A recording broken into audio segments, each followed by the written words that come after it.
नमस्कार प्यारे बच्चों। आज हम विषय हिंदी के अंतर्गत उपविषय पत्र लेखन पर बात करने जा रहे हैं। पत्र लेखन हिंदी साहित्य की एक विधा है जिसमें व्यक्ति अपने मन के भावों को या विचारों को जो है वो लिखकर दूर तक पहुंचा सकता है।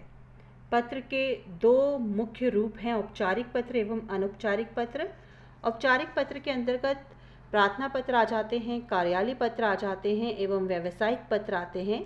और अनौपचारिक पत्रों के अंतर्गत हमारे निजी पत्र आते हैं, जैसे कि हम अपने माता पिता, भाई बहन या मित्रों को जो है वो पत्र जो है वो लिखते हैं। इन दोनों के प्रारूपों में अंतर है। औपचारिक पत्र को लिखते समय हम कुछ औपचारिकताओं का पालन करते हैं, हम कुछ नियमों का पालन करते हैं और हमें कम से कम शब्दों में अपनी बात जो है वो कहनी होती है। जबकि अनौपचारिक पत्र में हम अपने मन के अनुरूप जो है वो अपने विचारों की अभिव्यक्ति जो है वो कर सकते हैं। और औपचारिक पत्र में विषय का देना जो है वो बहुत अनिवार्य है। तो ये जो है वो दोनों में जो है वो मूल अंतर जो है वो मैंने बता दिया। चलिए अब हम इन पत्रों के प्रारूप पर जो है वो बात जो है वो करते हैं। तो चलिए अब हम औपचारिक पत्रों के प्रारूप की जो है वो बात कर लेते हैं।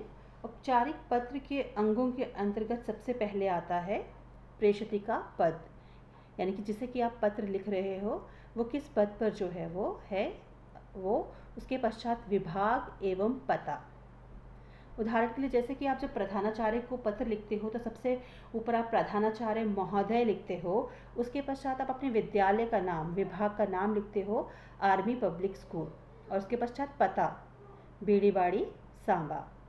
इसके पश्चात आ जाता है दिनांक। दिनांक में आपको वह तिथि लिखनी होती है जिस दिन आप पत्र जो है वो लिख रहे हो। उसके पश्चात विषय का उल्लेख औपचारिक पत्रों में करना जो है वो अनिवार्य है और इसे आपने कम से कम शब्दों में जो है वो लिखना होता है। उसके पश्चात जिसे आप पत्र लिख रहे हो उसे संबोधित करते हो और उसके पश्चात आता है क्लेवर, यानी कि विषय वस्तु, जिसमें कि आप जिस विषय से संबंधित पत्र लिख रहे हो उसका पूरा ब्यौरा जो है वो आप इसमें जो है वो देते हो। और अंत में प्रेषक यानी कि पत्र लिखने वाले के हस्ताक्षर एवं पता। जैसे कि आप जब प्रधानाचार्य को पत्र लिखते हो तो अंत में जो है वो आप लिखते हो आपका आज्ञाकारी शिष्य या शिष्या, नीचे आपका नाम आता है, कक्षा आती है एवं आपका अनुक्रमांक जो है वो आता है, यदि आप प्रधानाचार्य को पत्र लिख रहे हो। यहाँ पर मैंने एक उदाहरण के माध्यम से जो है ये स्पष्ट जो है वो करना चाहा है कि यदि आप संपादक को पत्र लिखोगे तो आप किस प्रकार जो है वो लिखोगे। इस पत्र का जो है वो विषय ये है कि करोल बाग के एक निवासी ने जो है ये पत्र जो है वो लिखा है और वह समाचार पत्र के माध्यम से जो है वो बिजली विभाग वालों का ध्यान जो है वो अपने क्षेत्र में वह जिस प्रकार बिजली की समस्या से जो है वो दो चार जो है वो हो रहे हैं उसकी ओर आकृष्ट जो है वो करना चाहते हैं और इसके माध्यम से जो है वह बताना एक निवेदन जो है वो करना चाहते हैं कि वह बिजली की कटौती के समय में जो है वो परिवर्तन करें और उसकी अवधि जो है वो कम करें ताकि लोगों को जो है वो किसी भी प्रकार की असुविधा जो है वो ना हो। तो आप यहाँ देख सकते हो कि सबसे पहले लिखा गया है संपादक महोदय, उसके पश्चात हिंदुस्तान टाइम्स, उसके बाद पता दिल्ली, साथ ही साथ दिनांक जो है वो दिया गया है 8 मई 2020 और इसी के नीचे जो है वो विषय क्षेत्र में चल रही बिजली की कटौती में सुधार करने के संबंध में, और नीचे संबोधन जो है वो दिया गया है महोदय। आगे यदि मैं इस पत्र को आपको पढ़ के सुनाऊं तो लिखा गया है कि आपके समाचार पत्र के माध्यम से मैं संबंधित अधिकारियों का ध्यान अपने क्षेत्र में बिजली के बार बार जाने एवं उससे उत्पन्न संकटों की ओर आकृष्ट करना चाहता हूँ। शाम होते ही इस क्षेत्र में बिजली चली जाती है, कई बार तो बिजली आंख में चौली का सा खेल खेलती है, यानी कि बार बार आती है जाती है।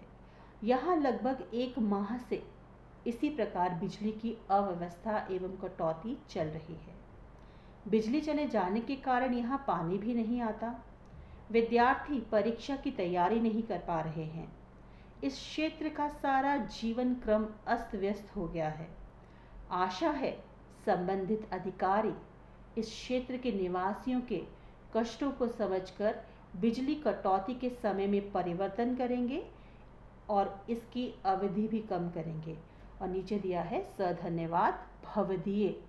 जब हम किसी संपादक को या किसी अन्य कोई कार्यालय पत्र जो है वो लिखते हैं तो उसमें हम जो है वो भवदीय या भव दिया जो है वो शब्द का प्रयोग करते हैं। नीचे नाम की जगह यहाँ पे प फ ब दिया है और नीचे पता दिया गया है निवासी करोलबाग क्षेत्र।